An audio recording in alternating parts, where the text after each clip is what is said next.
एक धौरी गांव में एक अमीर जमींदार रहता था, जिसका नाम दिलीप था। उसे अपने पैसों पर बड़ा घमंड था। जितने अधिक पैसे उसके पास थे, उतना ही वह कंजूस भी था। अपने खेतों में काम करने वाले मजदूर से वह खूब काम करवाता, मगर उसका मजदूरी न देता।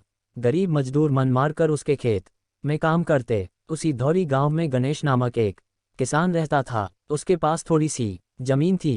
उसी में खेती बाड़ी कर वह अपना और अपने परिवार का गुजारा चलाता था। गणेश बड़ा मेहनती था। वह दिन भर अपने खेत में काम करता और अपनी मेहनत के दम पर इतनी फसल प्राप्त कर लेता कि अपने परिवार के लिए 2 वक्त की रोटी जुटा सके।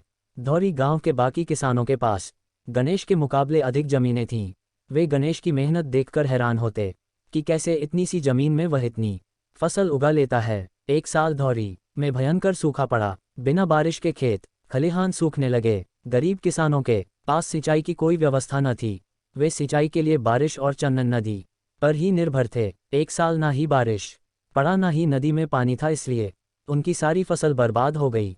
गणेश के साथ भी यही हुआ। अपने छोटे से खेत में वह किसी तरह अपने परिवार का पालन पोषण कर रहा था। अब उनके सामने भूखों मरने की नौबत आ गई।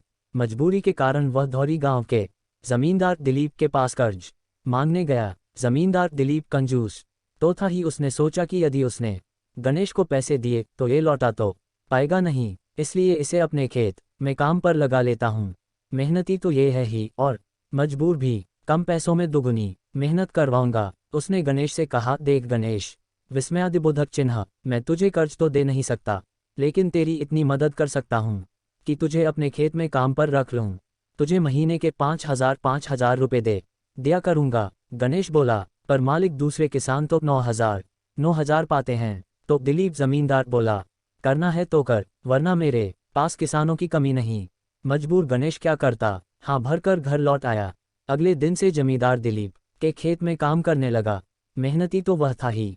वह खूब मेहनत और लगन से काम करता। उसने 4 महीने का काम 2 महीने में ही कर दिया। ये देख दिलीप जमींदार बहुत खुश हुआ, लेकिन इसके मन में मक्कारी जाग उठी।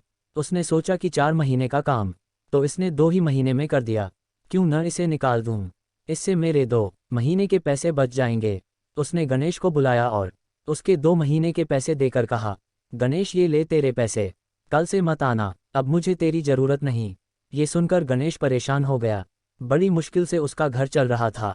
अब अपने परिवार का पालन पोषण कैसे करेगा। वह दिलीप जमींदार के सामने गिड़गिड़ाने लगा कि उसे काम से न निकाले, लेकिन दिलीप जमींदार ने उसकी एक न सुनी और उसे काम से निकाल दिया। गणेश आंखों में आंसू लेकर घर लौटा।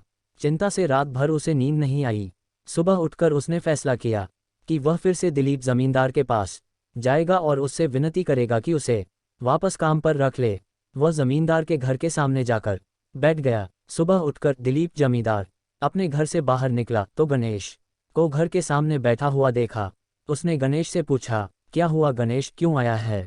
गणेश दिलीप जमींदार की पैरों पर गिर पड़ा और गिड़गिड़ाते हुए बोला, मुझ पर दया कीजिए मालिक, मुझे काम पर रख लीजिए, मेरा परिवार भूखा मर जाएगा। दिलीप जमींदार ने उसकी एक न सुनी और उसे धक्के मार के वहां से निकाल दिया। गणेश उस समय तो वहां से चला गया, लेकिन अगली सुबह फिर दिलीप जमींदार के घर के सामने जाकर बैठ गया।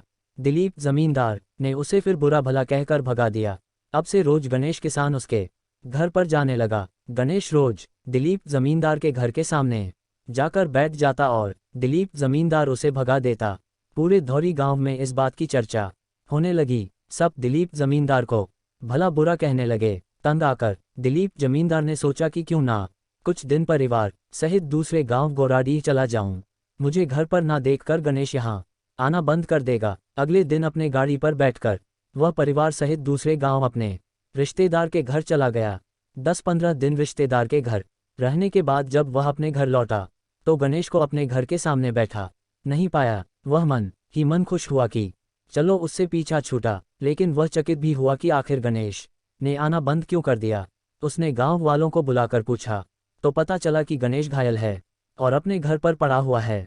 दिलीप जमींदार ने पूछा, क्या हुआ उसे। एक किसान ने कहा, मालिक, आप जब दूसरे गांव चले गए थे तब भी गणेश आपके घर के सामने बैठा रहता था। एक दिन आपका खाली घर देखकर कुछ चोर चोरी करने के इरादे से आपके घर में घुसे, लेकिन बाहर गणेश था। गणेश अपनी जान की परवाह न कर उनसे उलझ गया और उन्हें भगा दिया। उनके बीच हुई हाथापाई के कारण गणेश घायल हो गया। ये जानकर दिलीप जमींदार को खुद पर शर्म आने लगी कि उसने गणेश के साथ कितना बुरा किया, लेकिन इसके बाद भी गणेश उसके घर चोरी होने से बचाने के लिए चोरों से उलझ गया। वह पछताने लगा। उसने गणेश के घर जाने का फैसला किया। दिलीप गणेश के घर पहुंचा तो देखा कि गणेश बड़ी दयनीय अवस्था में चारपाई पर पड़ा हुआ है। उसके बच्चे भूख से बिलख रहे हैं।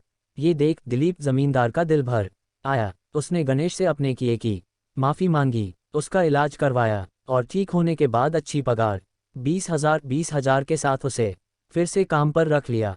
सीख 1, कभी किसी के साथ बेईमानी नहीं करनी चाहिए। 2, सदा जरूरतमंदों की सहायता करनी चाहिए। 3, अपना काम ईमानदारी